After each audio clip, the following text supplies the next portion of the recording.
All right, you are live. Let's share the screen. Sharing the screen now. Let's get into it. What are we talking about today? Let's check out Audemars Piguet and let's see what the story is all about. We did quantum computing with some AGI. We kind of got some, let's say, AGI anxiety. But let's go back into the beauty. Let's go back in the beauty of watches and beautiful products. Is a renowned Swiss luxury watch manufacturer known for its high quality, intricate, and often innovative timepieces. Yeah, Audemars Piguet's Royal Oak. It's just beautiful. It is elegant. It is very simple steel design. It doesn't look like it is one of those beautiful watches which is not like, hey, because it has gold, because it has diamonds, because it has some unique precious metal. That's the reason it's expensive. It's expensive because of a beautiful luxury design, a simple design. Founded in 1875 by Jules Louis Audemars and Edward Auguste Piguet in the Val d'Ajou, Switzerland, has a long history of producing complex watch movements. Company has remained family owned with a focus on craftsmanship and technical innovation. Royal Oak, 1972. Right. So Royal Oak, the iconic piece came a century later after the founding of Audemars Piguet. Introduced in 1972, this collection is perhaps the most famous, designed by Gerald Genta. The Royal Oak was groundbreaking for its time, being one of the first luxury sports watches made of stainless steel with an octagonal bezel and integrated bracelet. Offshore. Launched in 93, this collection is more robust and sportier version of the Royal Oak, appealing to a demographic looking for both luxury and durability. Okay. I don't know what's the exact difference between offshore and the basic one. Okay. Code 1159. Introduced 2019, this line represents Audemars Piguet's commitment to innovation with its unique case design and a variety of complications. The name code 1159 symbolizes the brand's ethos of pushing boundaries right before a new day begins. Okay. Millenary, known for its oval case and off-center dial. Oval case and off-center dial, offering a unique aesthetic and technical display. Celebrated for its mechanical ingenuity, including the creation of the first minute repeating wristwatch movement and the first self-winding tourbillon wristwatch, tourbillon wristwatch. They continue to experiment with materials like forged carbon and frosted gold, and their complications often include perpetual calendars, chronographs, and tourbillons. I don't know how to say that. Tourbillons. Market presence. Sold worldwide through their boutiques and authorized dealers with a strong emphasis on exclusivity and luxury. Prices can range from tens of thousands to millions for highly complicated pieces or rare editions, including the Royal Oak Jumbo Extra Thin Open worked for its 50th anniversary and Royal Oak Concept Tourbillon Chrono Open worked, indicating the continued focus on both traditional designs and modern complications. There are also mentions of celebrity endorsements and comparisons with other luxury watch brands, showcasing their active role in the luxury watch market. Let's see what people are saying about it. Hmm. Spider Man, Vacheron Constantine. Okay. Watch experts will laugh at me, but if Vacheron spends serious dollars and executes the right marketing campaign with the right celebs PR, they will eat AP's lunch on the classier side of the market. AP series of new releases shows they are banking heavily on their younger audience, and some would say slowly losing their legacy status because of it. Hmm, interesting. Both approaches are okay. AP is taking the footsteps of brands like LV that shifted to a younger and more loud segment with greater exposure to internet music and new media personalities. While they gain a lot of new clientele, they also lose some old conservative ones.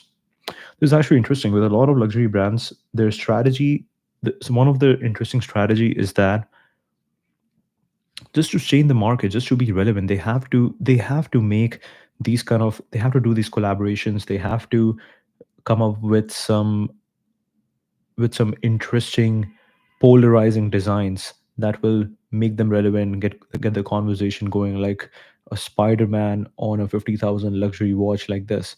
Yes, that is polarizing. People would share this thing.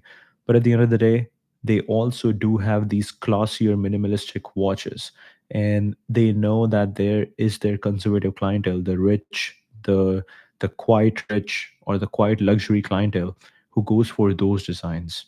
But what happens is that all these polarizing designs, these modern, what's the right word? These new trendy polarizing designs, they make them relevant with the younger audience. But the quiet luxury market clientele still goes, that believes in the history of the company. They would still go for the minimalist design.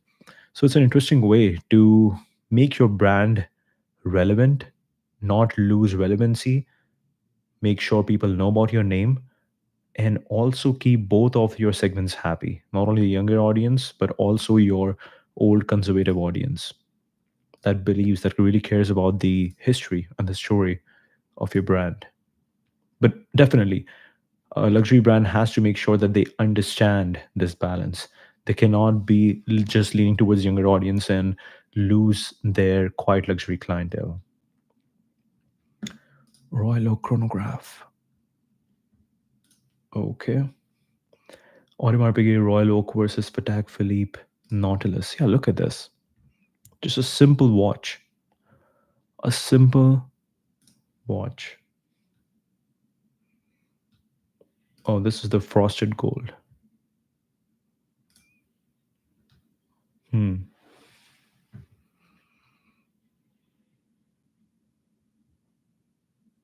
J Hope wears Audemars Piguet Royal Oak self-winding watch as he practices for the first pitch of the KBO Korean series. Hmm. Rose gold chronograph 70,000. Royal Oak concept tourbillon chrono 195. Whoa. What is happening over here? Right, so this is their more loud design, loud polarizing design, let's say. Open worked. Okay, so this is open worked where you can see the mechanics. Extra thin open worked 50th anniversary.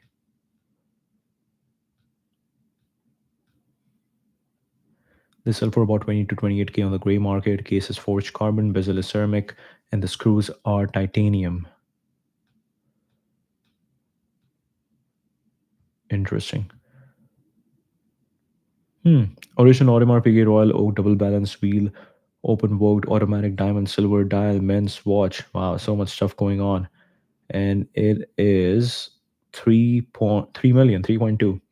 And what is this currency? AUD. I don't know. What is AUD? We have no idea. But let's go. What are the major events in the history of Audemars Piguet since its inception? 1875, foundation of the company by Jules Louis Audemars and Edward Auguste Piguet in Le Brassus, Switzerland. Le Brassus, Switzerland. They started by making pocket watches with complex mechanisms. 82. First minute repeating wristwatch is produced, showcasing the company's early innovation and complications. 92, 10 years later, introduces the first skeletonized pocket watch, emphasizing transparency and the beauty of the mechanical movement. Okay. Skeletonized pocket watch. So this is when, I'm guessing it's also called open worked. 1915, company produces the world's thinnest pocket watch. Hmm. So like 20 years later, pushing the boundaries of watchmaking technology at the time. 20s, transition from pocket to wristwatches. Audemars Piguet begins to focus more on wristwatch production, including complex pieces like perpetual calendars and chronographs. I think I read the history of wristwatches and how wristwatches used to be only worn by women, and men used to only carry pocket watches. And then there came a guy who was like a marketing genius, and he got the hmm, I think women never used to wear watches, and men only used to carry pocket watch. And then there was a marketing genius guy, something like that, and he's like, he changed the trend. He built the habit of, hey, now instead of pocket watches, we'll start slapping these pocket watches on our wrist and start wearing them as a wristwatch. So we can also dive into that, like what led to people starting to adopt this new framework of wristwatches. Begins to focus on wristwatch production, including complex pieces like perpetual calendars and chronographs. 34 creates the first perpetual calendar wristwatch, further establishing its reputation for complex timepieces. 50s. Company continues to innovate with the introduction of new materials and complications, maintaining its niche in the luxury watch market. 72, introduction of the Royal Oak, designed by Gerald Genta. That's another story in itself. This watch was revolutionary for its time. Even today, it is a desirable product, and it's been 50 years now. Wow. Being a luxury sports watch made of steel with an integrated bracelet and an octagonal bezel, challenging traditional notions of what a luxury watch should look like. 78, and now that you know that this is a hit, just make different variations of it. Launch of the Royal O Jumbo, reference Ref 5402, which became iconic due to its size and design. 86 introduces the first self-winding turbulent wristwatch, a significant achievement in watchmaking. 93, the Royal Oak Offshore is unveiled, a more robust and sportier version of the Royal Oak aimed at a younger audience and and diversifying the brand's portfolio. 2002, the company introduces the concept line with Royal Oak concept, focusing on avant-garde, avant-garde designs and materials like titanium and carbon. 2006, Audemars Piguet releases the first Royal Oak Offshore with a chronograph movement entirely developed in-house, emphasizing their commitment to vertical integration and control over their watch movements. Hmm. 2012, celebration of the 40th anniversary of the Royal Oak. Special editions and events. 2015, company celebrates its 140th anniversary with special edition watches and events. 2019, launch of the Code 1159 collection, representing a new chapter for Audemars Piguet with its unique case design and focus on both traditional and innovative complications. 2020s, continued innovation with new materials like frosted gold and further development in the Royal Oak Offshore, and Code 1159 lines, alongside exclusive collaborations and limited editions. Marks the 50th anniversary of Royal Oak, celebrated with numerous special releases and exhibitions. Very interesting. Very interesting. Now we just have to look into what is the Code 1159. I hope we get some pictures. Audemars Piguet Code 1159 collection. This is a big feedback for the Grok team. Let's get more pictures over here. I think they could. One good thing they can do is they can just pull pictures from these posts, which is good. But we would like to see more. We would like to see right over here by Grok, not via post.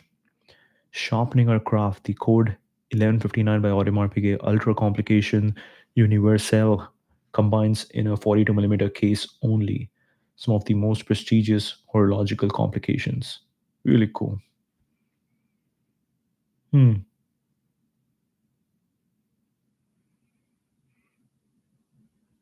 Okay. Okay.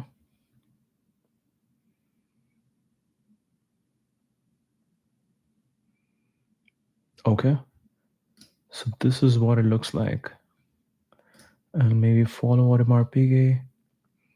Introducing a new complication. Hmm.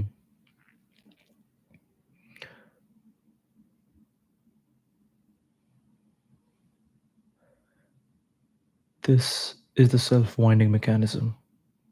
Self-winding flying turbulent chronograph combines past and present classicism and modernity, all encased in an intricate open work dial. Open work dial. Yeah, look at this. This is beautiful. Like, yeah, all the metal and how they have their logo on it.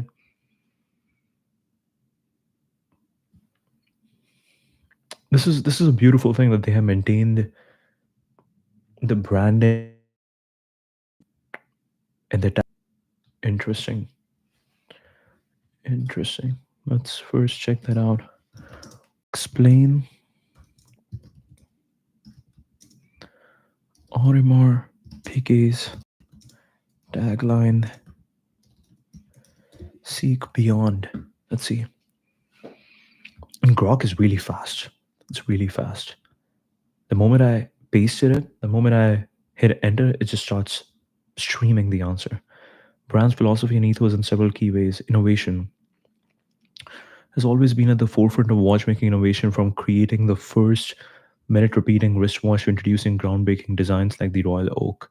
Seek Beyond reflects their continuous pursuit of new technologies, materials, and complications in horology. Exploration. The phrase suggests an exploration not just in the technical sense but also in design philosophy, urging to look beyond the conventional to find new expressions and forms in watchmaking. Hmm. Excellence in craftsmanship, beyond expectations. The tagline implies going beyond what is expected or traditional in watchmaking. This includes their commitment to excellence in craftsmanship, where every component of a watch is meticulously made, often by hand, pushing the limits to what is achievable in mechanical watchmaking.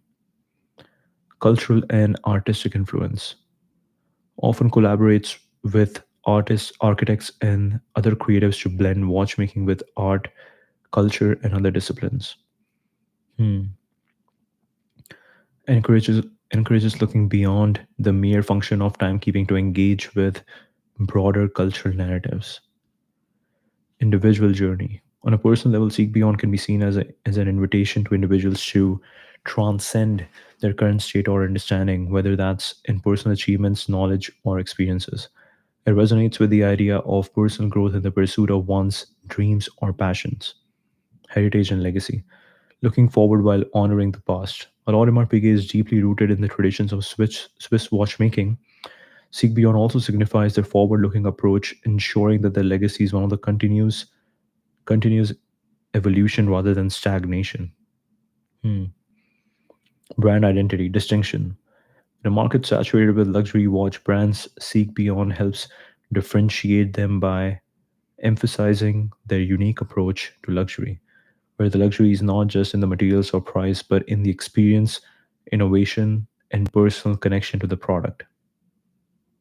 This is really cool.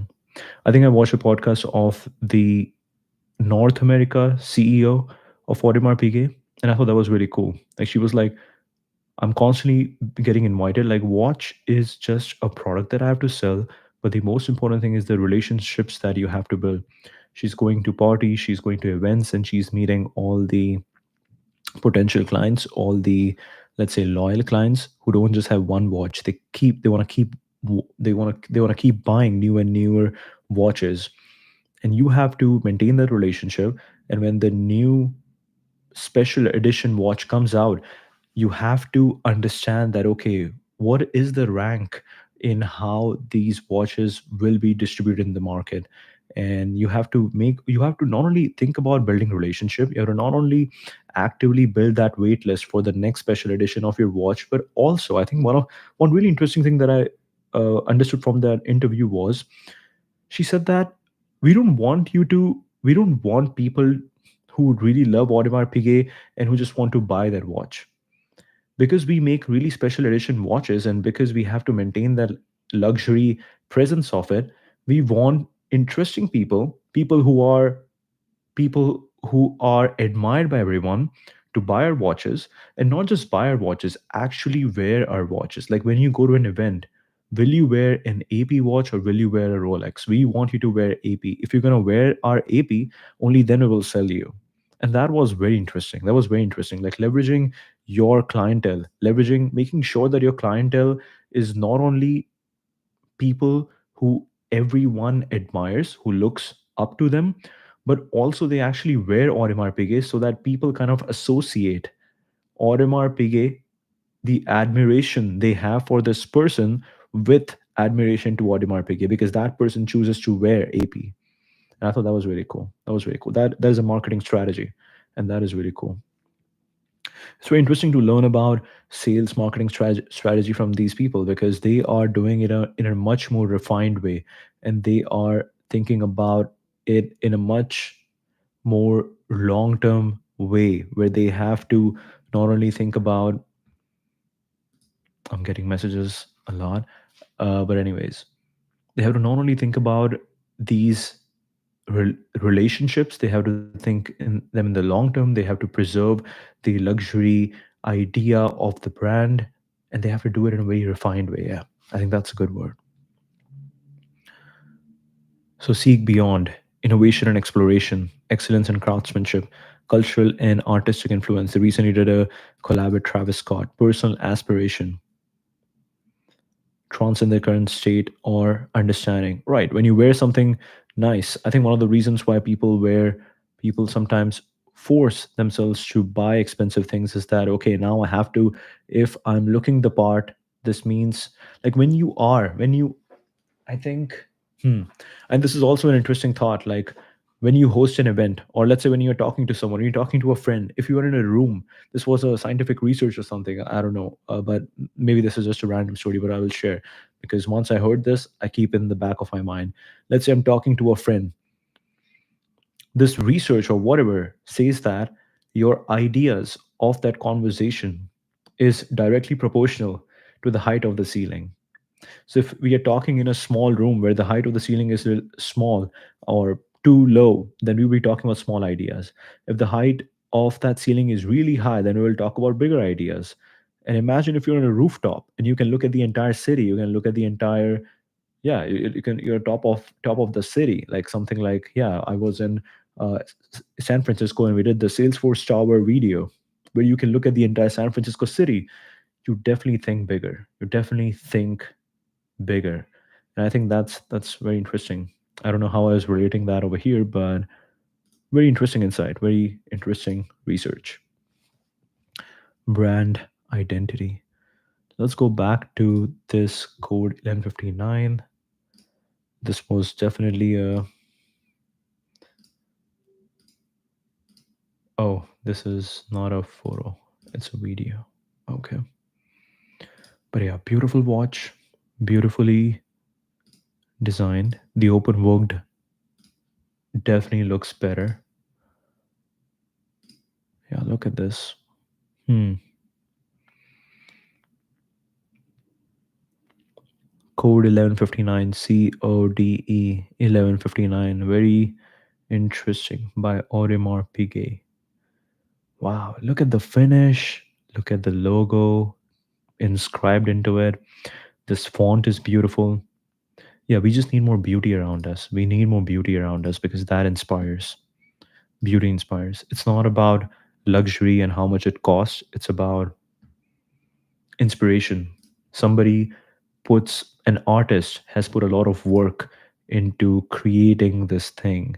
Swiss, Audemars Piguet, an artist has put a lot of work in creating this. It's probably their life's work. It's great, and we need to be around that greatness. So it inspires us to do something good. This one is much more simpler. Whoa, whoa, whoa.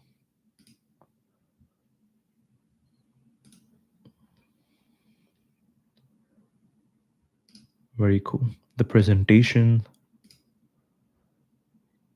look at this. They have a they have a they have a mat, a box where they present the watch. Hmm.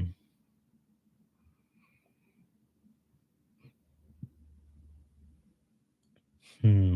Look at this video. Look at this video. Code 1159. Really cool. Okay. Significant addition to the brand's lineup introduced in 2019. Here are the key details. Case design. Notable for its unique case construction featuring round bezel and octagonal case middle, paying homage to the royal oak and a round case back. The sandwich design allows for the integration of different materials and finishes. The lugs are open worked, which have a distinctive double curve, offering a modern and visually appealing aesthetic. Yeah, so one of the reasons why I wasn't using Grok was because of images. But now the fact that I can actually look at these posts and I not only get images directly from the source, but also videos and very packaged content, I like this way better. I like this way better. But I also wish, like, for a question like this, which it doesn't pull through, it doesn't pull any post. I really hope they also just show images over here. That would be really cool. That would be really cool. If I ask, like, yeah, what are the major events in the history of Audemars Piguet? Just give me some historic pictures from their website or something. That would be really cool. Dials. Variety. The dials come in an array of finishes like lacquered, enamel, and aventurine, with options and colors such as blue, black, white, and more. Aesthetics. Dials are designed for clarity and readability with Arabic numerals at key positions, slender hands, and sometimes a date window. Introduced three new in-house calibers. 4302 for the self-winding models with a 70 hour power reserve. Caliber 4401 integrated chronograph movement also with a 70 hour power reserve. 2950 brand's first automatic movement with a central rotor and flying turbulent, offering a 65-hour power reserve. Interesting.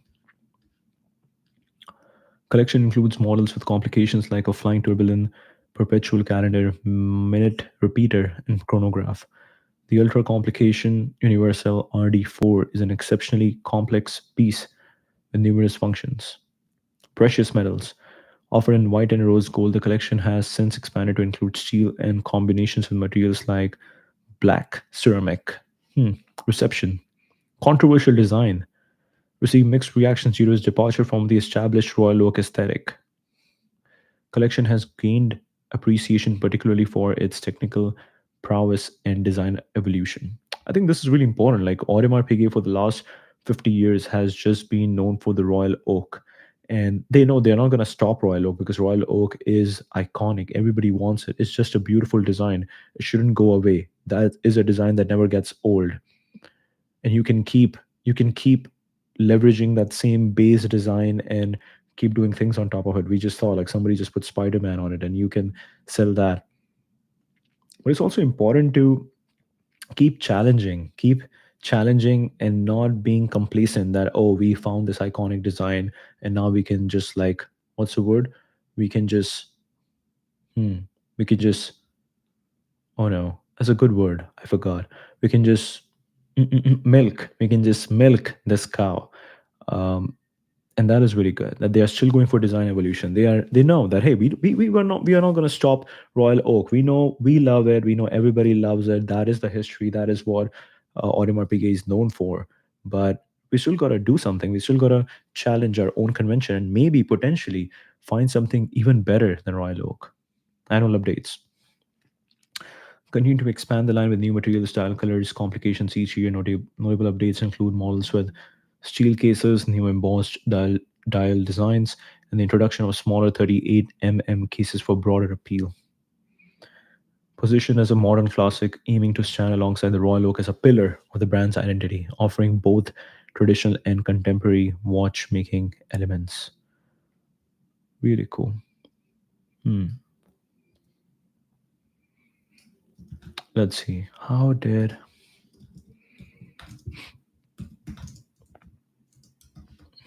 the founders of Audemars Piguet meet? Look at the answers. They're just streaming. Just streaming. The moment I hit enter, the answers are just streaming. The founders met in their youth in the Val de Joux region, renowned for watchmaking tradition, shared background. They both were born into families with watchmaking backgrounds in Val de Joux. This area is known for its harsh winters, which historically provided ample. Yeah, right. So, Grok, I would love to see some photos of both of these founders over here. That would be cool. That would be cool. Because nobody has on Twitter. I know that's the reason you are not pulling them. which historically provided ample time for intricate work like watchmaking. This is actually really cool. Like places that have harsh winters, places that have harsh winters, they kind of really force you to go into these focus mode and do the work because you are not distracted by the beautiful sun out there.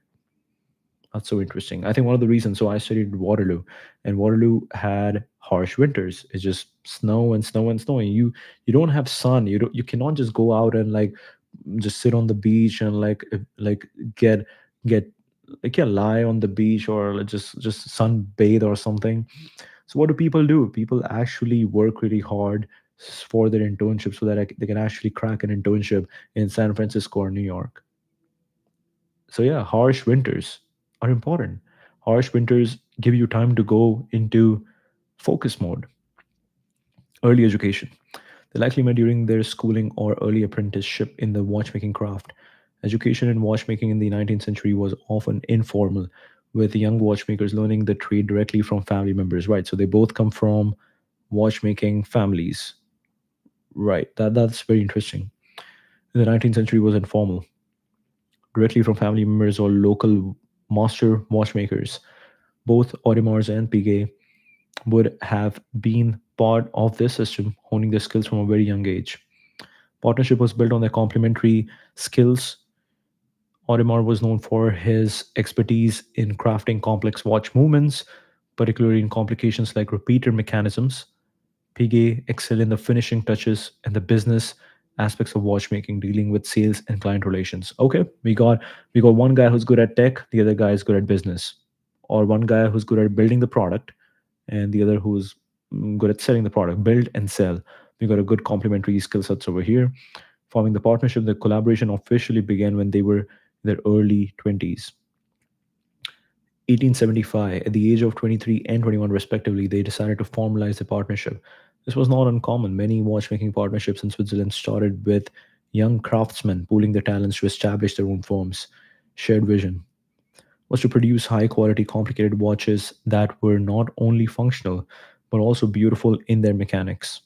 This vision was rooted in the Val de Jus tradition of making exceptional timepieces, especially pocket watches at the time.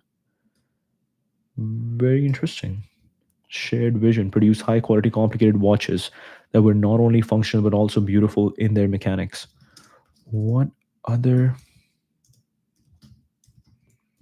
watch brands came out of Val de Jus? Jus means, I think, game. So, Valley of Games. Games Valley, something like that. Famed for being a cradle of high-end Swiss watchmaking, and several renowned watch brands have originated from this region. Audemars Piguet, 1875, La Brazeuse, known for the Royal Oak and other complex high-end watches. Jaeger Le Couture, established in 1833. Wow, even before that. Antoine and Le Sentier. This brand is celebrated for its range of complications, particularly in Reverso and the Master series. Breguet, Blanc Pain, Pain, Blanc Pain, Blanc Pain, Blanc Pain. Vacheron Constantine. Okay. Patek Philippe, Bulgari. Interesting. Interesting. Hmm. Breguet, or although originally founded in Paris by Abraham Louis Breguet, it had it has a significant presence in the Val de Joux, where it specializes in producing complex movements and complications. Moved some of its operations to the Val. Okay, late in the history, known for being one of the oldest watch brands still in operation, founded in 1735 by Johann Jacques Blanc Pain. It moved in the 20th century, famous for the 50 fathoms and its commitment to traditional watchmaking. While the brand was established in Geneva, Vacheron, it has a manufacturing facility in Les Brassus dedicated to component production, showcasing this region's importance in their operation. So that's the Silicon Valley for watches, for luxury brands. Patek Philippe, although primarily Geneva based, they have operations focusing on the production of some of its most complex movements, leveraging the area's expertise in complications, right? So there is in general a lot of, let's say, craftsmen who just have expertise in building complications, and they are like we will hire the same people. We will make sure that if we need these parts, it's much easier that we can tap into this ecosystem. Bulgari, the watch division of Bulgari, which was acquired by the LVMH group, has established a presence utilizing the area's watchmaking know-how for its luxury watches. Hmm. Dubois La Jouperet movement manufacturer that supplies movements to various brands, including some of those listed above. Valjoux, known for its chronograph movements, part of the ETA manufacturer. Horloger Suisse, a part of the Swatch Group, with historical ties to the region. Famous for its complications modules used by many watch brands for their in-house movements. Hmm,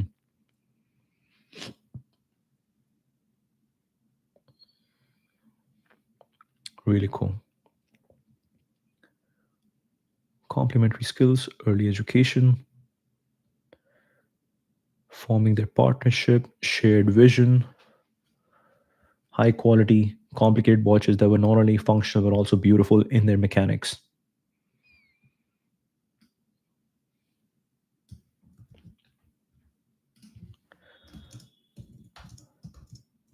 How did this valley became important or significant for watchmaking? Yeah, probably it started with the first company, which was Blanc Pain. Blanc Pain. I don't know if I'm pronouncing that right, but that seems like the first brand, 1735, that kicked off this tradition. Combination of historical, geographical, and socioeconomic factors. Harsh winters. Located in a remote valley in the Jura Mountains, known for its long, severe winters, environment made traditional agricultural work difficult, leaving residents with long indoor periods during which they could engage in meticulous crafts like watchmaking. Abundance of water crucial for powering the mills that historically provided energy for watchmaking tools before the widespread use of electricity can be traced back to 17th century when watchmakers from Geneva began settling in the area. These craftsmen brought with them the art of watchmaking, which gradually took root due to the need for alternative income sources during the harsh winters. Really cool. So, some settlers from Geneva came over there who were watchmakers. They brought with them the art, which gradually took root due to the need for alternative income sources during the harsh winters. Specialization and complication. Watchmakers in the Val became known for their expertise in creating complex mechanism or complications. The isolation allowed for concentrated, uninterrupted work on these intricate timepieces, leading to a specialization in high end, complicated watches. Community and education. Watchmaking was often a family affair, with skills passed down through generations. This created a community deeply invested in the craft, with apprenticeships and informal education systems developing to train new watchmakers. Hmm. Was often a family affair, with skills passed down through generations. This created a community deeply invested in the craft, with apprenticeships and informal education systems developing to train new watchmakers. Economic necessity. Very few other viable economic activities. Watchmaking became a central to the local economy.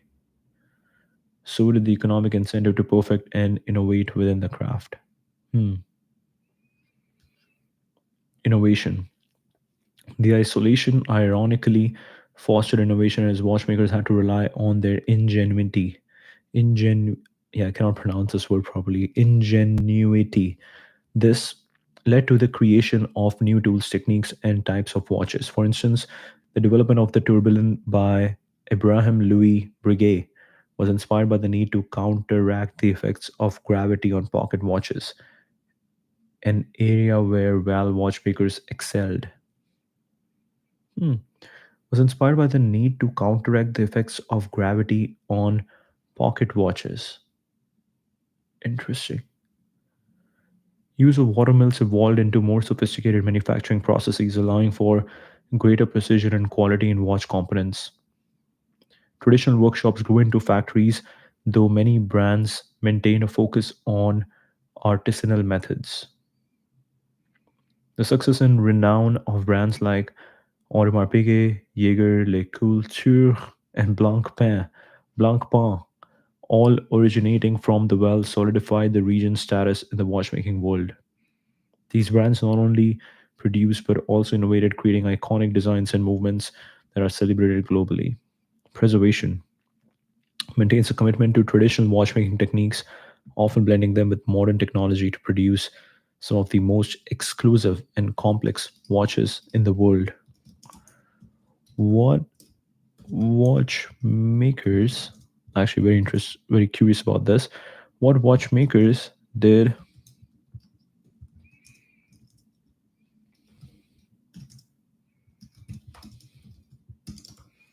let's see what we get. What watchmakers did Audemars and Piguet's parents worked at? Limited information available regarding the exact watchmakers or companies where their parents worked. Local watchmaker. Audemars family was deeply rooted in the watchmaking community, learned his trade from his father, who was likely a local watchmaker. The practice of watchmaking in this region was often a family affair passed down through generations. Young watchmakers in that era to apprentice with established watchmakers in the local area, potentially including small family run workshops rather than large companies. Okay, same with Piguet. We learned from his family, likely his father, who would have been a watchmaker repairer. Local craft, part of the watchmaking ecosystem, often worked independently or in small collectives, crafting parts or entire watches for various clients or other brands. Independent work was predominantly a cottage industry with watchmakers working from home or in small workshops. Hmm. Supplying to Geneva. Supplied movements or parts to Geneva's watchmaking houses, which were more recognized for assembling and marketing watches. It's conceivable that parents could have been part of the supply chain. No large companies. Large watchmaking companies, as we understand them today, did not exist. Instead, the area was known for artisans who specialized in high quality, complex movements. Very interesting. Very interesting. Oh, whoa, whoa, whoa, whoa. Q&A with Olivier Audemars, great grandson of one of the Audemars Piguet founders. We obviously know whose grandson he is. He's Audemars' grandson. Crazy. Okay. The great grandson of Audemars Piguet's founders and vice chairman of the board is on a mission to continue the work of his forebears and to ensure that the next generation has an emotional bond to the family company to safeguard the survival of its watchmaking traditions. Hmm.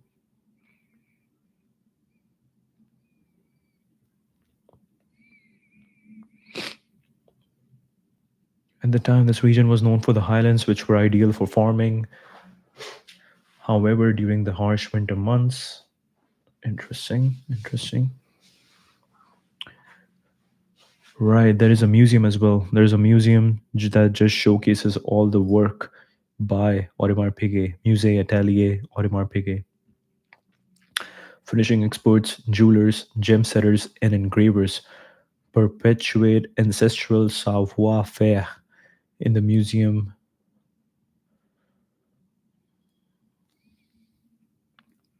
I've always believed the best leaders are the ones who learn and not the ones who know. New CEO of Swiss luxury watchmaker Audemars Piguet. This is really cool. This is really cool. Who is the CEO of AP?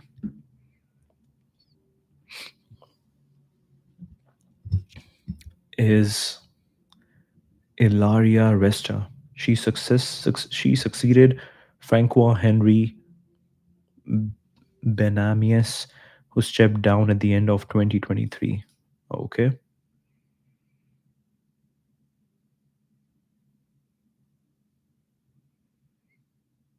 Hmm. Francois steps down before an epic Travis Scott's secret set tonight in New York.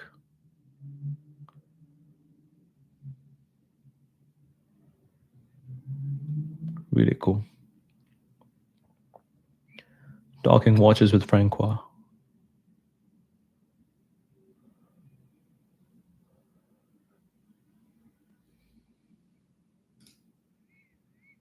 So that is the new CEO.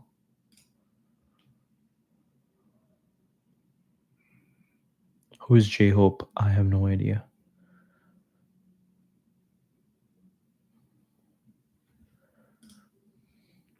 The grand opening was attended by Audemars Piguet CEO, along with BTS's J Hope, who recently became an official Audemars Piguet friend, as well as Cha Eunwoo, Park Shin, G, Irene, and Chef On, all of whom added their star power to the occasion. Really cool.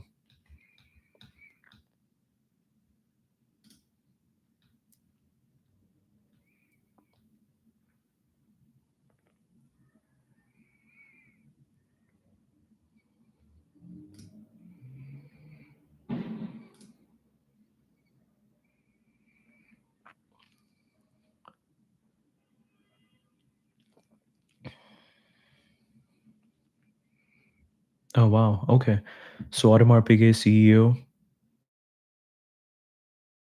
Bernard Arnault, Delphine Arnault, Dior CEO, Frederic Arnault, Dag Dagwar, Hermes, Charlotte David. Wow. The only one who was welcomed in front of the media by the Audemars Piguet CEO. Really cool.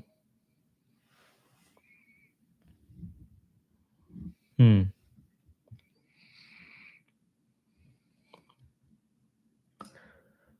Really cool. Let's see if we have some interesting quotes. Quotes from Ilaria. I don't know how to say her name, Ilaria. About AP. Okay, someone else said this. Is a very, very smart. Is very, very smart. She gets what her brand is about, and that at its very core, its greatest equity is its extraordinary sense of fearlessness and uncompromising passion for innovation and daring to be different. I've learned that as you grow, you become alone. Whoa. I've learned that as you grow, you become alone, especially in a new industry where you are starting out and don't know many people. It can be very dangerous because you are alone with your own ideas and you think these are the right ones. My way of staying connected is to position myself at the center of an organization by always talking to the people who do the work. Hmm. Emphasizing communication and engagement with the workforce. Hmm. I've learned that as you grow, you become alone, especially in a new industry where you are starting out and you don't know many people. It can be very dangerous because you are alone with your own ideas and you think these are the right ones. My way of staying connected is to position myself at the center of an organization by always talking to the people who do the work. I'm here with another mandate, which is to solidify the company for long-term independence. I may take the choice actually to stop growth for a couple of years. That is really cool. That is really cool. When you just say, hmm, when you just, it's very smart because when you just say that you want to solidify the company for long-term independence, you are now kind of avoiding, you're kind of preventing all these critics around the fact that the company is not growing. And you're actively saying that, hey, I may take the choice to actually to stop growth for a couple of years. So you're like, so then the market critics, the analysts cannot distract you, but then you have to actually deliver on that. That's really cool. For me, human connection is critical, says the luxury watch executive who carves out time each morning to drink coffee with her colleagues. This illustrates her approach to fostering a connected and inclusive work environment at AP. For me, human connection is critical. I'm ready to take risk to foster innovation. Expresses her readiness to take risk for the sake of innovation at AP, aligning with the brand's history of bold creativity. La chiffre d'affaires n'est pas le seul indicateur de res- réussite. I think it means I forgot what chiffre was. Hmm, maybe revenue. Affair means business is not the only indicator of success. Yes, which translates to revenue. Oh, perfect. Revenue is not the only indicator of success. She emphasizes looking beyond just financial metrics to measure success at AP. Chiffre, revenue, business is not the sole indicator of success. Interesting. Interesting. I want some quotes from, and she is a very recent CEO. So let's see. What do we have from Francois Henry, past or previous CEO of AP? Let's see. This would be interesting. I'm not here to make watches for people who want to show off. I want to make watches for people who love watches. Wow. Hmm. This reflects his philosophy on catering to genuine watch enthusiasts rather than those seeking mere status symbols. I'm not here to make watches for people who want to show off. I want to make watches for people who love watches. Hmm. We have to keep pushing the boundaries. If we don't compromise, if we keep delivering emotions, then we are still going to be here in 5 million years. Hmm. We have to keep pushing the boundaries. If we don't compromise, if we keep delivering emotions, then we are still going to be here in 5 million years. Here, Benamias emphasizes the importance of innovation and emotional connection with customers for the brand's longevity. Hmm. Do or do not. There is no try. Borrowing from Yoda's famous line in Star Wars, he used this to motivate his team, reflecting his leadership style of commitment over mere attempt. Do or do not. There is no try. I cannot go into details, but I can guarantee you this goes far beyond the watch industry. It affects the fashion industry, hotels, cars, jewelry, everything. We cannot deal with clients in the same way we have treated them for the past 30 years. Hmm.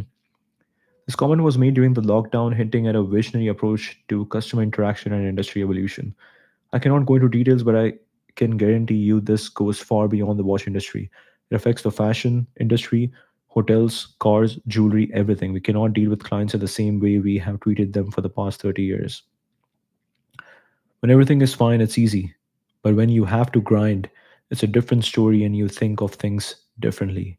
When everything is fine, it's easy. But when you have to grind, it's a different story and you think of things differently.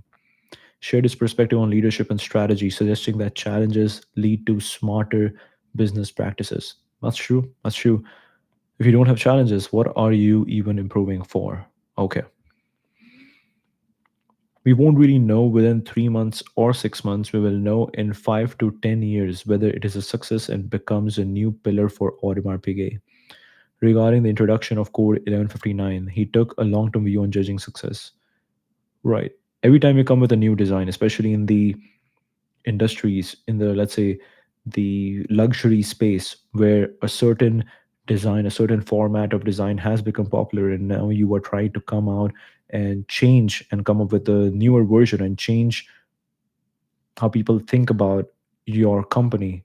You're clearly putting out something that is polarizing, and at first you're going to have many critiques, but then slowly people will just accept it that, oh, this is the new thing. While everything is fine, it's easy, but when you have to grind, it's a different story and you think of things differently. You won't know within 3 months or 6 months. You will know in 5 to 10 years whether it is a success and becomes a new pillar for AP. I'm kind of happy that the business is going to get tougher because when it gets tougher, people get smarter. Indicates his view on how adversity can lead to innovation and better decision making within the company. Business is going to get tougher because when it gets tougher, people get smarter. I don't want to be the CEO of a company where every employee is not also a shareholder. Hmm. Reflecting on his future after AP showed his preference for a more egalitarian business model where employees have a stake in the company. I don't want to be the CEO of a company where every employee is not also a shareholder. Hmm. Showed his preference for a more egalitarian business model where employees have a stake in the company. The revenue and profitability are just the consequences of a good strategy and leadership, emphasizing that financial metrics are outcomes of deeper strategic and leadership qualities.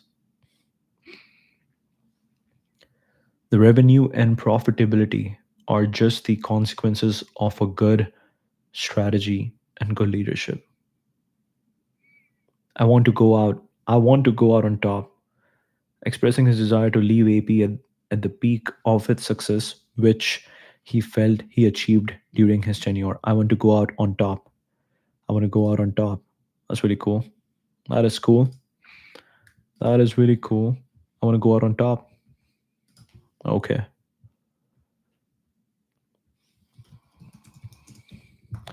Quotes from, oh, let's get something from the family member. Let's see if he is, yeah, if he's a good great grandson. I consider it my job to forge the next link of a very long chain that started before my own time. I consider it my job to forge the next link of a very long chain that started before my own time. Hmm, that is cool. That is cool. If you're thinking about your role as that, hey, I'm just the, yeah, I'm blessed that my great grandfather started this company, and now my job is to just keep going, make sure this keeps going. So you are just trying to make sure that the chain keeps going, find the next link. Artists have the capacity to see things differently. They're capable of incorporating the weak signals of the world in their artwork and offer a deeper and different understanding of what surrounds us. Discussing the value of collaboration between watchmaking and art, particularly through the Audemars Piguet Art Commission. Hmm. Artists have the capacity to see things differently. They are capable of incorporating the weak signals of the world in their artwork and offer a deeper and different understanding of what surrounds us. And offer a deeper and different understanding of what surrounds us. We have learned a lot and continue to learn and share with them. The images of Dan, for example, were completely different from the view we had of this valley. He opened our eyes about our environment, and it was then that we decided to communicate differently about the brand, on how art collaborations influenced AP's brand communication. Hmm. Were completely different from the view we had of this valley. He opened our eyes about our environment, and it was then that we decided to communicate differently about the brand. The Audemars Piguet Art Commission empowers the selected artists to explore new ideas and help them take their practice to the next level, highlighting the purpose behind the art commissions by AP. Empower the selected artist to explore new ideas and help them take their practice to the next level. You don't want them to consider the company a big bag of money to spend. Regarding the responsibilities he hopes to instill in the next generation of his family involved with AP, you don't want them to consider the company a big bag of money to spend. Hmm. You want them to fulfill their dreams, choose their own paths. However, they should also know that one day they will have to take the responsibility on balancing personal freedom with the responsibility for the family business. You want them to fulfill their dreams, choose their own paths. However, they should also know that one day they will have to take responsibility. Hmm. We have learned from our parents and grandparents that the company doesn't belong to us, It belongs to the people that are working in the company. Collective ownership of the company by its employees rather than just the family. We have learned from our parents and grandparents that the company doesn't belong to us. It belongs to the people that are working in the company. Making watches in the Valley de Joux was the way people had found to make a living in a place that otherwise would be rather hostile. Hmm. Make living in a place that otherwise would be rather hostile. This is so interesting. Like they didn't know, like during summer we could be doing farming, we could be focused on agriculture, but during the harsh winters, what do we do? How do we spend our time? What is the craft? And they just found watchmaking because of some of these watchmakers from Geneva that just came in that area, and now they found this art, and now that's what they did all the time, complex movements, complications, and they found something to be proud of, something to keep improving. And if they didn't have that, they wouldn't know what to do, and that might lead to chaos. Making watches in the valley was the way people had found to make a living in a place that otherwise would be rather hostile. Historical context of watchmaking. It's important for me to focus again on our origins and craft as a family company from Les Brassus. On maintaining the brands, I'm totally messing the Brassus thing. How I don't know how to spell, how to say Le Brassus. On maintaining the brand's roots and craftsmanship. We were a team from the beginning, the Audemars and the Piguet. Now the team has simply expanded, reflecting on the collaborative spirit of AP from its founding to its present day.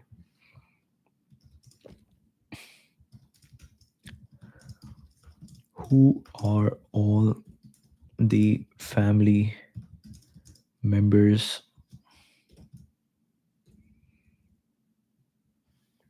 who are who are all the alive family members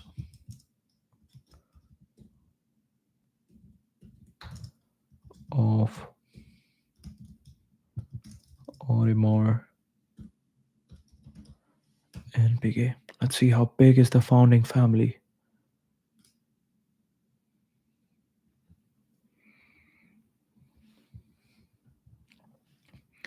Living family members who are involved with or related to the AP are not publicly detailed in a comprehensive manner. Some known contemporary members of the Audemars family who have been associated with the company. Jasmine. She's the chairwoman of the board of directors at AP. She has been with the company for many years, succeeding her father in leadership roles. Olivier, vice chairman of the board. He's a great grandson of one of the founders. He has been actively involved in the company's governance and public representation. Public involvement of Piguet. There is less public information on the direct descendants of Edward Auguste Piguet. Oh, they messed up over here. Olivier Audemars is the great grandson of Edward Auguste Piguet. That is wrong, right? He should be the great grandson of Audemars. Grok is messing up. Hmm. Both families have been involved, but with time, the Audemars family has taken a more prominent public role. Privacy. Many family members might not be public figures or involved in the company's day to day operations, especially given the private nature of family businesses. Therefore, complete list of all living family members would not be public record. Over generations, family members might choose different paths, not all entering the watchmaking business or public life, usually in high level governance or strategic roles rather than daily operations. Being a family owned company doesn't mean all family members are necessarily involved. Managed by a board with family members typically holding key positions.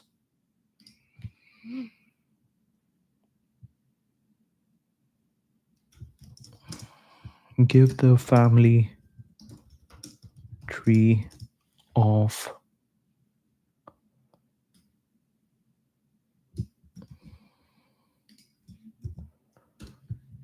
PA. Let's see. Okay, August Piquet, married to Emily Anna Raymond. Children Paul Edward Piguet. Grandchildren Paul Edward Piguet. Huh. Olivier Audemars is a great grandson of Edward Piguet. That is crazy. Grandchildren: Paul Edward Piguet, maternal grandfather of Olivier Audemars, and Olivier Audemars, through his mother, something did happen. Jules Louis Audemars is related by marriage through Emily Anna Raymond, who is a cousin of Jules Louis Audemars through some degree of cousinship that might involve multiple generations, indicated as cousin Isu Disu de Germain in some sources. Germain. Paul succeeded his father in the business, marking the continuation of the Piguet lineage in the company. However, over time, the management has seen more involvement from the Audemars side, with figures like Olivier Audemars being a direct descendant through the female line. Hmm, from Paul Edward Piguet.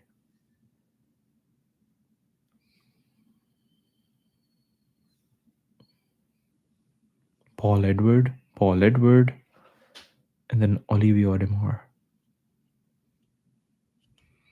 Interesting. Interesting. Very similar story happening with Levi Strauss, where too many relationships, like a complicated family tree, and it's very interesting. It's very interesting. Additional points: the tree focuses on direct descendants relevant to the legacy within Audemars Piguet. There might be other siblings, uncles, aunts, or cousins not listed. Hmm.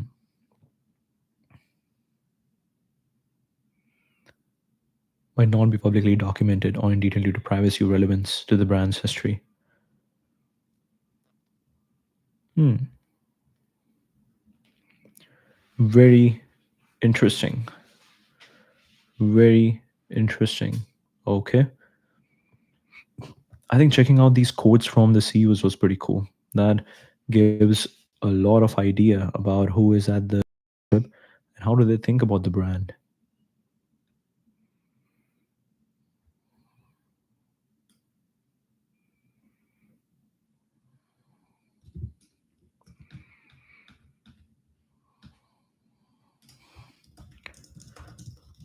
Tell me the story of Royal Oak. Let's get into it.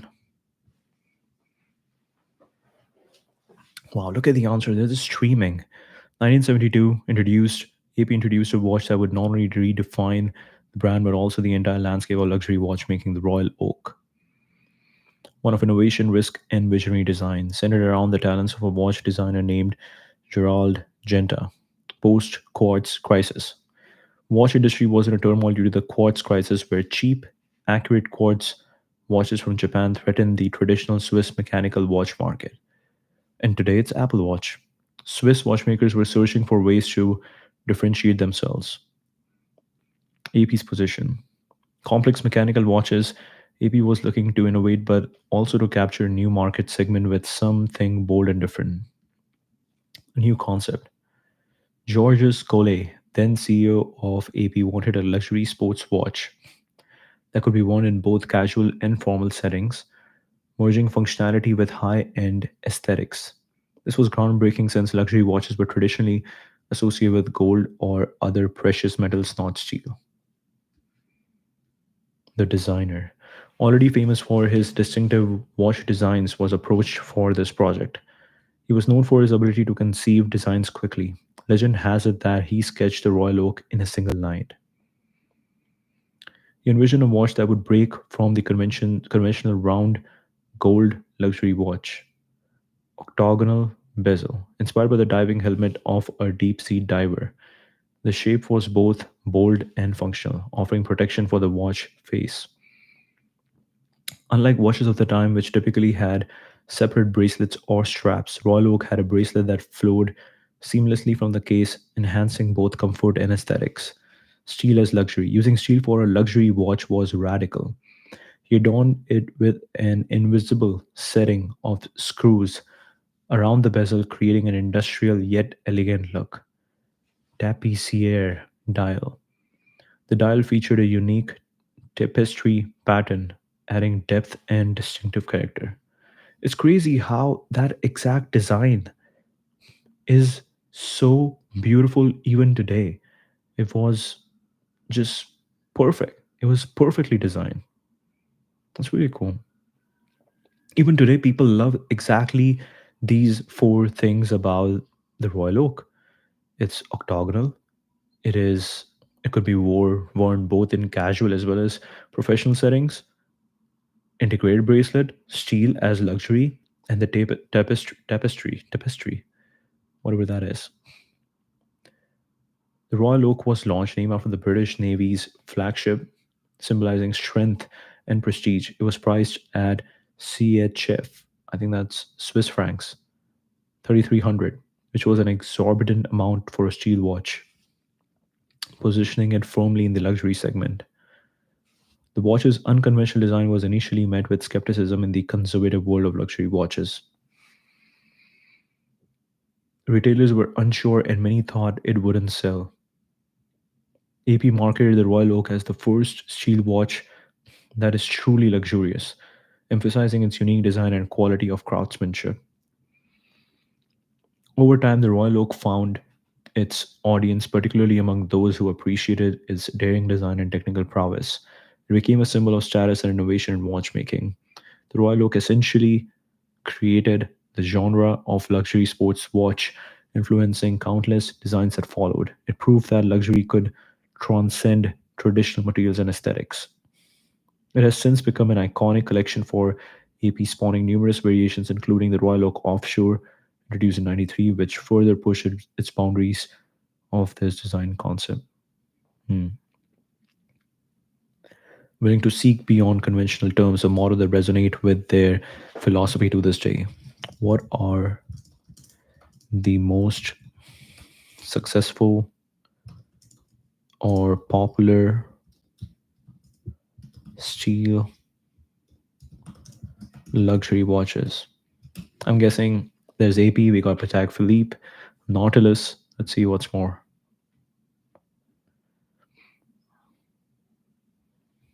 Audemars, Rolex, Submariner. Okay. Ranging from 100 to 150K, here are my top four picks on the market. Okay. Yeah, just the basic AP is so good. You don't need all this fancy stuff.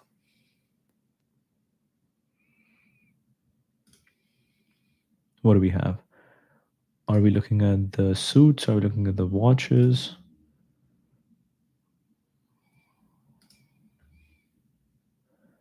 Too much stuff going on. Too much stuff going on. Yeah, very good. The gold is too much.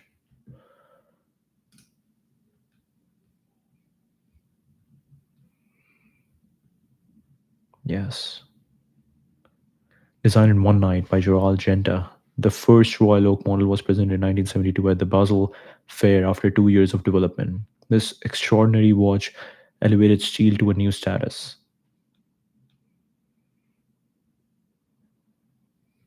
Rolex Submariner, Breitling Navy Timer, Richard Mille. Richard Mille is ugly. Yes, you don't wear Richard Mille. AP Royal Oak. Okay, okay. With certain models fetching well above retail on the secondary market. Rolex Submariner, first introduced 1953, one of the most iconic dive watches, features robustness, water resistance, distinctive rotating bezel. Steel version, especially the no-date models, are particularly popular for their timeline design. Consistently one of the best-selling watches with a strong secondary market presence. Patek Philippe Nautilus, also designed by Gerald shortly after the Royal Oak. Rounded octagonal case, horizontal embossed dial, integrated bracelet, known for blending sportiness with elegance. Highly coveted with long waiting list. The steel versions are particularly in demand due to its exclusivity and design. Omega Speedmaster, known as the Moon Watch since it was the first watch worn on the moon in 1969. Omega Speedmaster, chronograph, manual winding, and a tachymeter scale. Tachy. tacky. The steel version is the most iconic. Esteemed for its historical significance and enduring style, it has a robust following among watch enthusiasts. Rolex GMT Master 2, originally for pilots, introduced in 54, the GMT Master 2 is a popular steel model with a 24-hour bezel for tracking multiple time zones. Hmm. For pilots, multiple time zones. Known for its dual time zone capability, the Pepsi and Batman bezel versions are particularly popular. Favored for travelers and pilots, valued for both function and style. Breitling Navy Timer, launched in 1952. Yeah, it's kind of crazy. Like if you are a pilot today, you don't want to watch. You don't want to wear a normal watch because it's like you're constantly flying different time zones, and you're like, I gotta keep setting my watch. I would rather just wear. And every time you set it, you might mess it up by 1 minute or 2 minutes, and that might mess up if your accuracy. As a pilot, you gotta be accurate. You would just be like, hey, just F normal watches. I'm gonna wear traditional. I'm gonna just wear Apple watches because I don't want to keep thinking about the time zone and stuff. The moment I land, I need the exact time. It's famous for its slide rule bezel for aviation calculation, Breitling. Chronometer certified with a circular slide rule, making it a very practical tool watch. Iconic among pilots and watch collectors, the steel versions are classics in the chronograph category. Vacheron Constantine, particularly since its redesign in 2016, has gained significant traction. Integrated bracelet, tonneau case, and a versatile design suitable for both sports and formal occasions. Hmm. IWC. Okay, so here are some interesting watches. Perfect. Let's go into the major events and see if you want to dive further into any other story. Minute repeating wristwatch, first skeletonized pocket watch, world's thinnest pocket watch, transition from pocket to wristwatch, including complex pieces like perpetual calendar wristwatch, new materials and complications, Royal Oak, Royal Oak Jumbo, self-winding turbulent wristwatch, Royal Oak Offshore, concept line, Royal Oak Offshore with chronograph movement, 40th anniversary, 140th anniversary, code 1159. Okay, let's get into this. So we wanted to check out what led to the shift from pocket watches to wristwatches. Let's see. The answers are streaming. The moment you hit enter, it's streaming. Wow. Influenced by several key factors: military influence, World War One. Perhaps the most significant catalyst, wristwatches were easier to consult in the chaotic environment of war than pocket watches. You need quick access to time for synchronization of actions, like artillery, barrages, or coordinated attacks. Hmm. I think this is also the reason why they're going this digital. Hey, we want Garmin watches. These watches, they don't need to charge, they don't need battery. They are just powered by solar power. They stay for 7 days. You don't even have to think about charging. And the time is precise, it's exact. Hmm. It's very interesting. Military personnel needed quick access to time for synchronization of actions like artillery barrages and coordinated attacks. The British Army was among the first to issue wristwatches to show soldiers, recognizing their tactical advantage. I think it becomes even more important because you want to make sure that all your watches are precise up to the second, and you are also counting the seconds in most of these military activities. You don't want that, oh, we landed in a different time zone, we all were setting our times, and one guy mistakenly was like 7 seconds ahead of me, and we were supposed to attack at 2 p.m., but this guy came 6 seconds late and somehow we lost. So yeah, you don't want any of that. So you are using Apple watches, you are using Garmin, you're using watches that give you exact time in all time zones. You don't have to touch, no human intervention required. Functionality. allowed soldiers to keep their hands free, which was crucial for combat readiness. The convenience of checking the time without needing to fumble for a pocket watch was a clear advantage in the battlefield. Yeah, again, pocket watch, what if it just falls? You need to always make sure that it doesn't fall from your pocket. Fashion and social changes. Wristwatches became fashionable among women before they did among men. The practicality for women who often had less pocket space in their attire led to the creation of bracelet watches. Hmm. In the late 19th century, this trend gradually influenced men's fashion as well. This is very interesting. Okay. So women usually don't have pockets. And that's the reason why the concept of bracelet watch came into picture. And bracelet watch means wristwatch, and then men started wearing them. Society moved towards more active lifestyle and sports. The need for more practical timepieces grew.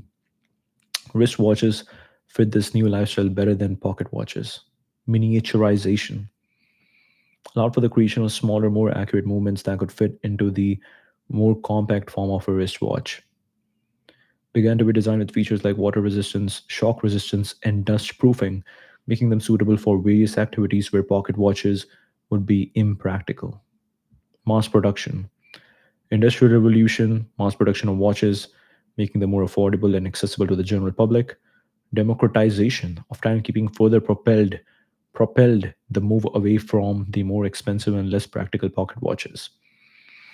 Manufacturers began to market wristwatches as the modern forward thinking choice for timekeeping, appealing to a younger, more dynamic demographic. Design of wristwatches evolved to be more ergonomic and aesthetically pleasing. Integration of straps or bracelets made them more comfortable to wear all day. Watchmakers began to see wristwatches not just as functional items but as timepieces or but as pieces of jewelry or fashion accessories.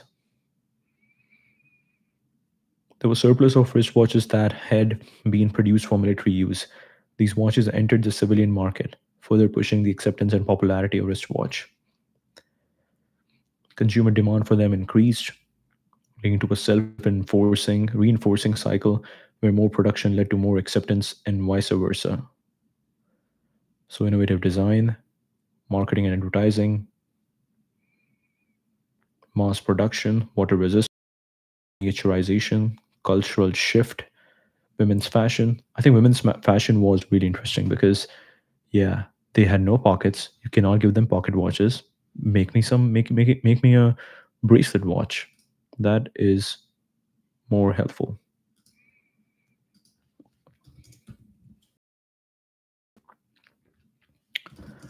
What is the market or what is the valuation or market cap? Let's see. Market cap of AP,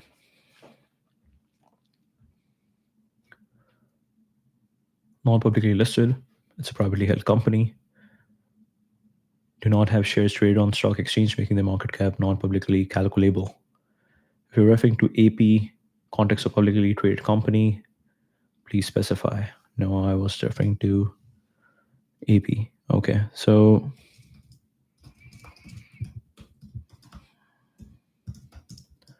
do we know the revenue of AP? Stream can be referenced from various sources. 2023 reported a revenue of approximately 2.4 billion Swiss francs, which translates to about 2.7. Oh shit. So Swiss is stronger than USG, which translates to about 2.7 billion USG or 2.5 billion euros.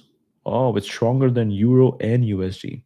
This was highlighted in an interview with Bloomberg by Francois Henry, confirming a new sales record for the brand.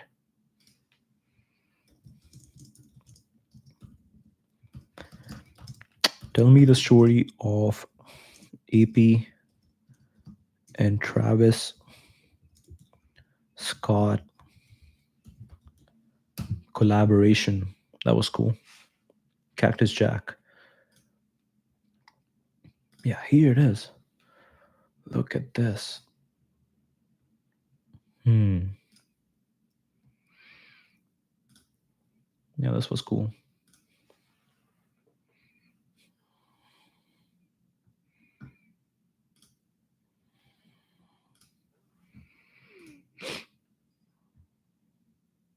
Interesting. Interesting.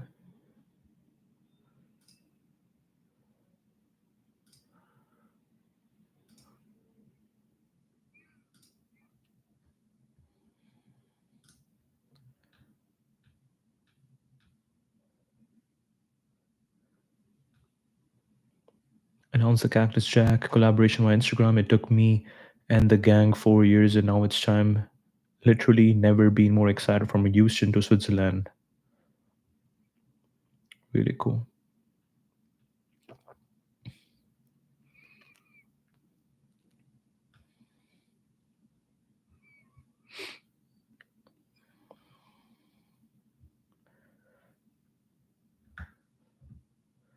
A detailed look. Significant intersection of luxury watchmaking with contemporary hip hop culture. A Houston born rapper and cultural icon, has long been associated with high end fashion luxury brands. His affinity for AP was well documented with reference to AP in his music, notably in the song Meltdown from the album Utopia, where he mentions the chocolate AP. The chocolate AP. Audemars Piguet has a history of aligning with celebrities and cultural icons to blend watchmaking with popular culture. Previous collaborations include partnership with Jay-Z, LeBron, and even Marvel, showing AP's willingness to merge high horology with pop culture. November 23 announced a collaboration with Cactus Jack label. This was not just a watch, but a broader project encompassing both timepiece and an apparel line. Hmm. Centerpiece was a limited edition Royal Oak Perpetual Calendar Open Work Cactus Jack limited edition. Whoa, whoa, whoa. Okay, dubbed the Chocolate AP by Scott. Chocolate AP. This watch was unique for several reasons. Material. It was the first Royal Oak made from brown ceramic, aligning with Cactus Jack's signature color palette. Watch featured elements from Scott's brands like the Cactus Jack smiley face, replacing the traditional moon phase at 6 o'clock, and other motifs throughout the dial. Only 200 pieces were produced, each priced at around 201,000, emphasizing its status as a collector's item. Released a collection of co-branded apparel through Scott's platform: hoodies, t-shirts, jackets, and more. Strategic move to make the collaboration accessible beyond just high-end watch collectors, tapping into Scott's fan base. This is cool. There's a smiley face. Cactus Jack. Oh, this is cool. And at 6 o'clock. Oh, right. So instead of moon, there is the smiley face. All these numbers are in an interesting font. The Cactus Jack logo is here, which is cool, which is really cool. So it's Saturday today. And instead of moon face, you have the smiley face. So it's really cool. Hmm, really cool. Cultural impact. Launch collaboration was unveiled with a high profile event in New York featuring celebrities, influencers, and Travis Scott performance. Market response sold out almost instantly, reflecting not only the demand for influence but also AP's ability to blend luxury with street culture effectively. Collaboration highlighted AP's strategy to engage younger demographics and those outside traditional watch collecting circles by leveraging his immense cultural and social media influence. Hmm. Scott's perspective. Describe watchmaking as the ultimate combo of engineering, fashion, tech, and design. Ultimate combo of engineering, fashion, tech, and design. Wow, that's true. That's true. Indicating his approach to the collaboration was akin to creating music, merging innovation with classic elements. Francois Henry praised Scott's ability to gather an army of people, recognizing an influence in driving the project's success, but also set a precedent for how luxury watch brands can engage with modern influencers to redefine their audience. The chocolate AP became a talking point in both watch and fashion communities, proving that authenticity and cultural relevance can coexist with luxury craftsmanship.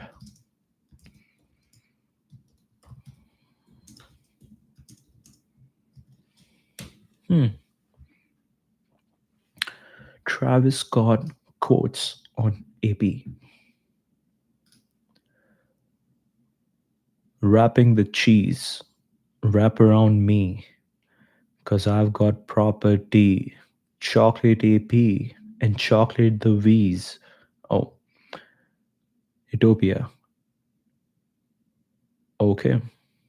Watchmaking to me is the ultimate combo of engineering, fashion, tech, and design, a harmony of precision, craftsmanship, and perfect timing. I approach this collaboration similar to sampling or starting a beat, taking inspiration from classics while introducing innovation to push them into the future. Hmm. Let's go. A playful and energetic endorsement shared by Scott on social media platforms when announcing the AP Travis Scott collab. I'm beyond amped about the results, a first ever for the iconic Royal Oak. For it to be my brother Francois' final project as CEO of AP makes it even more epic. We are sending him out with a mega effin' epic mic drop. Right, and he did do the mic drop. That was really cool. That was really cool. It's cool. Like he just called Travis Scott is like, yeah, CEO of AP, CEO of Audemars Piguet is my brother, brother Francois, brother Francois. That's cool. That's really cool, brother Francois. Okay, let's see if we can figure out something interesting over here. How does AP select who in their clientele gets the limited edition watch? Let's see if we can get some insights. Process of selecting who among their clientele receives limited edition watches can be complex and nuanced, reflecting both strategic business decisions and the brand's commitment to building relationships with their customer. Existing relationships and client history. Loyalty. Prioritizes clients with a history of purchasing from the brand. Long term customers or those who have shown significant investment in AP watches in the past are often first in line for limited editions. Brand might look at the types of watches a client has bought previously, especially if they have shown interest in similar complications or series. Boutique relationships. Global network of boutiques where client relationships are nurtured. Personal relationships with boutique staff can influence who gets offered limited edition pieces. Regular interaction at these boutiques can be a key factor. Appointments. For highly coveted, coveted pieces, clients might need to make appointments to view or purchase them, often well in advance. These appointments can serve as a vetting process where AP assesses client interest and loyalty. Geographic distribution. AP might allocate watches across different markets or boutiques to ensure global distribution. This helps in maintaining brand presence and satisfaction in various regions. Invitations to special events or previews where limited editions are unveiled can be part of the selection process. Attending these events might be a prerequisite for purchasing. Hmm. Official waitlist. For extremely popular or anticipated releases, they might use waitlist. Being on the list often requires previous purchases or a relationship with the brand. Priority might be given based on factors like purchase history, client status, or engagement with the brand. Especially those with cultural or collaborative aspect, they might directly offer watches to individuals who can amplify the brand's reach or are culturally significant, right? The goal is to stay relevant. So who are relevant? Let's just associate with them. Closely aligned with the brand's image might receive allocations as part of their endorsement deals. Hmm. Controlled release. Release watches in batches or through different channels, boutiques, online events to manage demand and exclusivity. Resale deterrence. Oh, right. They really want to prevent the resale activity. So they will give to people who want to actually wear it, not just collect it, and definitely not resell it and make money off it. By being selective, AP aims to deter the immediate resale of limited editions, preserving brand value and ensuring watches go to enthusiasts who will wear them. Hmm. Personalization and customization. Some clients might be offered the chance to customize a limited edition watch, which further personalizes the relationship between client and brand. AP maintains communication with clients about upcoming releases, often gauging interest or creating anticipation. This communication can also serve to manage expectation about availability. Wow. All right. That's the stream. Thank you. Thank you.